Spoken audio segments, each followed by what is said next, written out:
Академици, артисти, музичари, поранешни политичари, спортисти, сите кумановци кои што учествувале во емисијата за Куманово, денеска се собраа во Занаечискиот дом да го одбележат 150-тото издание на авторот Маријан Стушевски, а во соработка и реализација на Телевизија Плюс.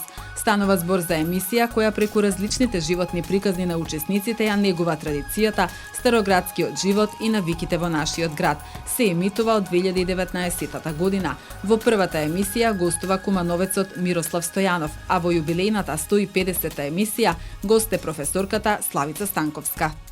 За емисијата за Куманово доста се зборува во градот и голем број наши сограѓани со задоволство ја гледаат.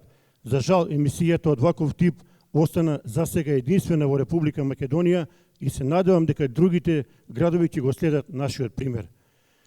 Имав многу неформални средби со моите кумановци на улица, на кафе во некој локал и голем број од нив дава подршка за емисијата. И она што ме прави горд, стекнав многу нови пријатели. Посебно задоволство ми представува што во изминатиот период ми се јавиат сограѓани од Швајцарија, Германија, Австрија, Италија и други држави кои иако во туѓина, гледајќи емисијата, барем се моменте заборавиле на носталгијата. Што да кажам, во емисиите моите сограѓани зборуваат за едно квалитетно време, кое беше окарактеризирано со голема човечност, со хуманост, почит, искрена љубов, насмејани луѓе, ведрина во секој дом, спортски надмудрувања на терените, играње на снег, играње джелик, лопови и жандари, игри кои за жал сега ги снема.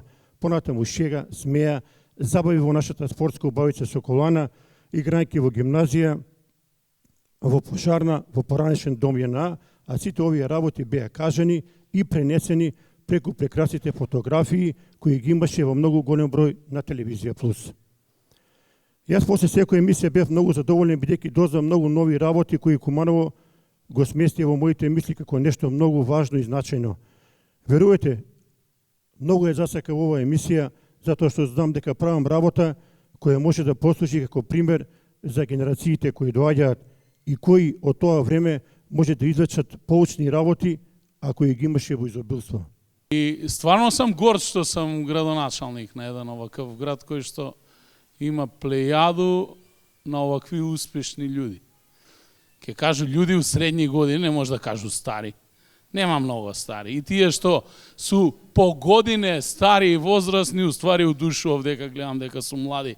Пошто наша партизанка вика ни кај ќе ме примиш на средбу и на састанак да си помуабетимо малце.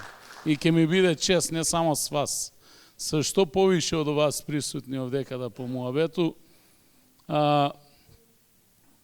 Спомнамо го Соколан. 100 години ќе славиме овој годину.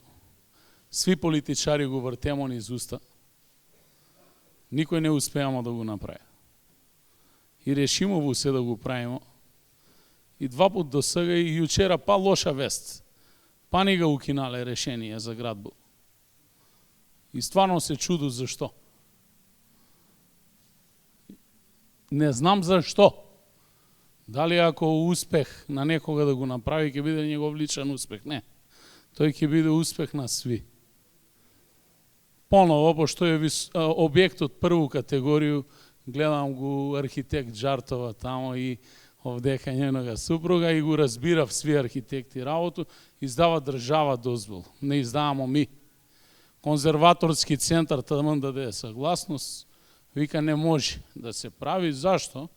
Не ми е јасно. Предходно пари не ги зимава, ставимо 10 милиона. Ке ставимо još 10, Куманово е стабилна општина, озбилна.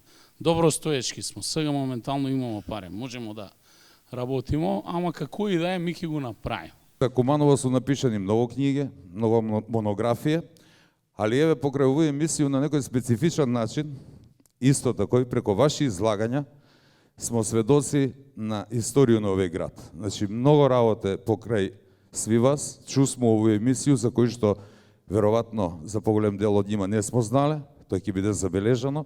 Многу ми е драго што е тако и ќе биде многу вредно за овој град. Јас се надам дека Мако ќе продолжи у тој правац и натаму и дека ќе чуеме уште многу интересни приказки кои што до сега не су чуени. Еве покрај овој модерну технологија да кажу, све тој може да дојде и до други луѓе надвор од наш град, у целу Македонија, па и пошироко. На тој начин и други да се запознајат со историјата на наш град и што е најважно да се запознаев с наш кумановски дијалект. На денешниот настан по повод јубилејното издание на За Куманово, од името на сите учесници во емисијата пред присутните се обратија поранешниот судија и декан на правниот факултет Симеон Гелевски и професорката Јагода Томовска.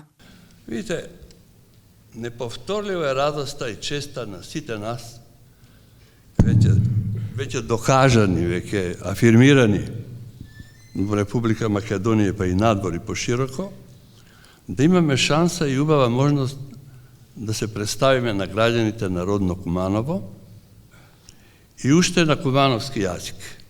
Прекрасно и незаборавно. Дури ја имаш и проблем у почетокот, затоа што ете зборуваме македонски, па онда беше некоја мешавина љубав, меланж испадна.